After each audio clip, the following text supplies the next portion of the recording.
Hi friends, ఇవాళ వీడియోలో ఏంటంటే మనం ఏసీ ఎందుకు బ్లాస్ట్ అవుతుంది అనేది ఇవాళ టాపిక్ అనమాట. ఏసీ ఎందుకు బ్లాస్ట్ అవుతుంది అంటే సపోజ్గా ఏసీలోన ప్రెజర్ గట్టిగా వేసారనుకోండి. సపోజ్గా గ్యాస్ లేదు, ఏసీలోన కూలింగ్ రావట్లేదు అన్నప్పుడు ఒక టెక్నీషియన్ వచ్చి ప్రెజర్ వేస్తారు. ప్రెజర్ వేసి ఆ ఏసీ అనేది ప్రెజర్ వేసిన తర్వాత ఏసీ ఆన్ చేస్తున్నట్టుగా కన్ఫర్మ్ ఏసీ అనేది బ్లాస్ట్ అవుతుంది అనమాట. ప్రెజర్ టెస్టింగ్లో ఉన్నప్పుడు ఎప్పుడు అనేది మనం ఇదనేది ఆన్ అనేది చేయడం మాత్రం చేయకండి. ఇంకొకటి ఏంటంటే ప్రెజర్ వేసినప్పుడు ఎప్పుడు కూడా మనం చాలా ఎక్కువ ప్రెజర్ ఉంటుంది కాబట్టి పవర్ కనెక్షన్ అనేది డిస్కనెక్ట్ చేయండి. మనం ప్లగ్ పాయింట్ ఉంటే ప్లగ్ పాయింట్ అనేది డిస్కనెక్ట్ చేయడం కానీ, లేకపోతే అంటే ఇండోర్ కనెక్షన్ ఏదైనా ఉన్నా లేకపోతే అవుట్డోర్ కనెక్షన్ ఏమైనా ఉన్నా వైర్లను డిస్కనెక్ట్ చేయండి. ఎందుకంటే వైర్లు డిస్కనెక్ట్ చేయడం వల్ల ఏంటి బెనిఫిట్ అంటే రేపొద్దునే మీరు సపోజ్గా రాలేకపోవచ్చు, ఇంకొక టెక్నీషియన్ని పిలవచ్చు. కస్టమర్ గాబరైపోయి ఇంకో టెక్నీషియన్ పిలుస్తారు. అలాంటి టైంలో ఏమవుతుందంటే సపోజ్ ఆ టెక్నీషియన్కి తెలియదు కదా, సపోజ్ కనెక్ట్ చేసి ఆన్ చేశారనుకోండి, కనెక్ట్ చేయలేదనుకోండి, సపోజ్గా అది ఆన్ చేసి చూస్తే ఏమవుతుందంటే బ్లాస్ట్ అయ్యే ఛాన్సెస్ అనేవి ఉంటాయి అన్నమాట. అదే కనెక్ట్ చేయకుండా విడిగా వైర్లు ఇప్పేసి వదిలేశారనుకోండి, అలాంటి టైంలో ఏమవుతుందంటే టెక్నీషియన్ అనేది అడుగుతారు, ఇంతకుముందు ఎవరైనా చూసారా, వైర్లు గట్టా ఇప్పేసి ఉన్నాయి, ఎవరు చూసారు అనేసి అడిగేసి దాని గురించి తెలుసుకుంటారనమాట. అలా తెలుసుకోకుండా మనం టెక్నీషియన్ని రాలేదని చెప్పి ఇంకో టెక్నీషియన్ని పిలిపించి ఆన్ చేసి చెక్ చేస్తే అది బ్లాస్ట్ అయ్యే ఛాన్సెస్ అనేవి ఉంటాయి.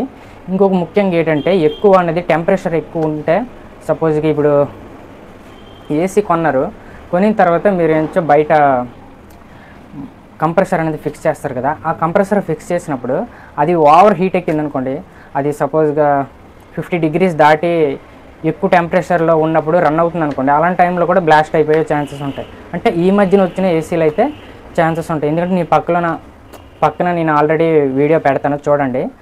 అది అలా బ్లాస్ట్ అవ్వడానికి కారణం అంటే ఓవర్ హీట్ ఎక్కుతుంది కదా, అది ఓవర్ హీట్ ఎక్కినప్పుడు ఏంటంటే కంప్రెసర్లను గ్యాస్ని బాయిల్ చేస్తుంది అనమాట, అంటే హీట్ ఎక్కిస్తుంది అనమాట.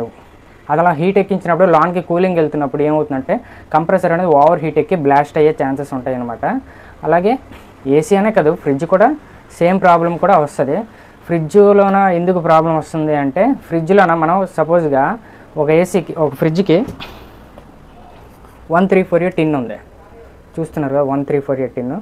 ఈ 1348 టిన్ అనేది మనకి ఎక్కించాలి కంప్రెసర్కి, కానీ కంప్రెసర్ మీద 1348 టిన్నే ఉంటుంది గ్యాస్ ఎక్కించాలని. కానీ మీరు 600 గ్యాస్ ఎక్కించారనుకోండి, అలాంటి టైంలో కూడా బ్లాస్ట్ అయిపోద్ది అనమాట. ఎందుకంటే 600 గ్యాస్ అనేది ఫైర్ అనేది చేస్తుంది అనమాట. చూపిస్తాను మీకు.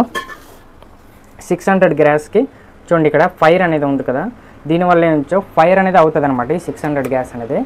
అదే 1348 టిన్ అనుకోండి, ఫైరబుల్ కాదు ఇది, అంటే నాన్ ఫైరబుల్ గ్యాస్ కాబట్టి ఇది అనేది ఫైర్ అనేది జరగదు.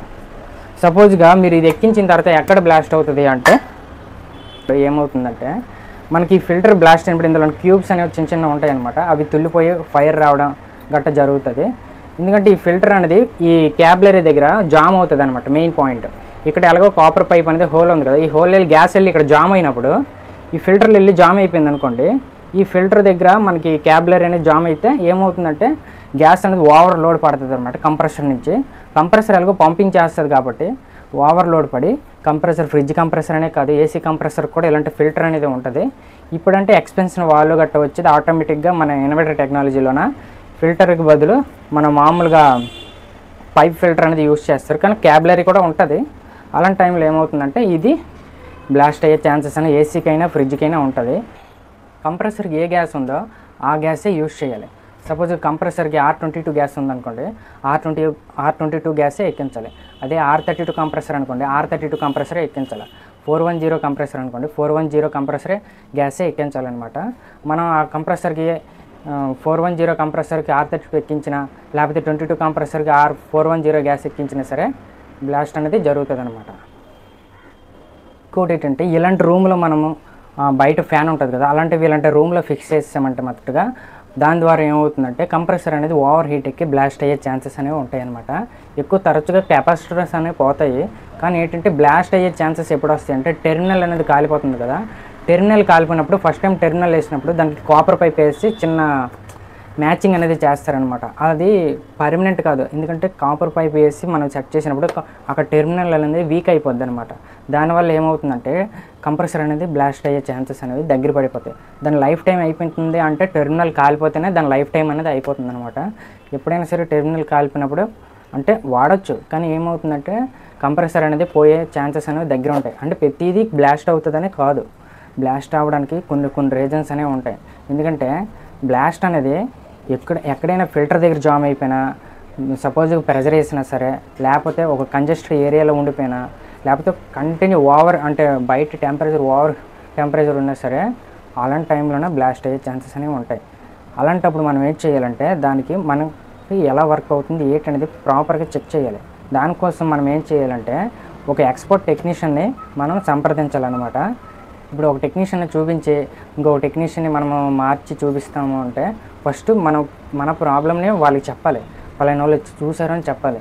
ఎందుకంటే చెప్పకుండా మనం చెక్ చేయండి చూడండి ఏంటి ప్రాబ్లం అని చెప్తే డైరెక్ట్ కస్టమర్కి తెలిసింది వాళ్ళకి తెలియదు. అలాంటప్పుడు ఏమవుతుందంటే ఏసీ ఆన్ చేసి చెక్ చేయకుండా సంథింగ్ ప్రాబ్లం అనేది మేజర్ ప్రాబ్లం కింద అయిపోద్ది. అందుకు ఇలాంటివి జరగకుండా ఉండాలంటే మెయిన్ పాయింట్స్ ఏంటంటే కంప్రెసర్కి సరైన గ్యాస్, ఏ గ్యాస్ ఉంటే ఆ గ్యాసే ఎక్కించాలి. ఫిల్టర్ బాగుందో లేదో చెక్ చేసుకోవాలి, టెర్మినల్ బాగుందో లేదో చెక్ చేయాలి, ప్రెజర్ ఉందా లేదనేది జాగ్రత్తగా చెక్ చేయాలి. ఒకవేళ లీక్ ఉంటే ఉండొచ్చు, కానీ ప్రెజర్ ఉన్నప్పుడు మాత్రం ఏసీ అనేది ఆన్ చేయడం మాత్రం చేయకండి. ఎందుకంటే ఆన్ చేశారు అంటే అది 3 minutes తర్వాత బ్లాస్ట్ అయిపోద్ది. అంటే ఆన్ చేసిన వెంటనే తెలియదు, 3 minutes తర్వాత ఆటోమేటిక్గా కంప్రెసర్ అయినా బ్లాస్ట్ అయిపోద్ది, ఏసీ అయినా సరే.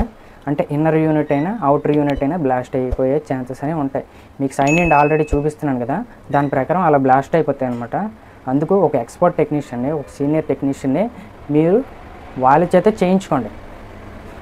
అలా చేయించుకోవడం వల్ల ప్రాబ్లమ్ని ప్రాపర్గా వాళ్ళు కంప్లీట్ అనేది చేస్తారనమాట. ఓకేనా? ఓకే ఫ్రెండ్స్, ఈ వీడియో కనుక మీకు నచ్చితే లైక్ చేయండి, సబ్స్క్రైబ్ చేసుకోండి నా ఛానల్ని.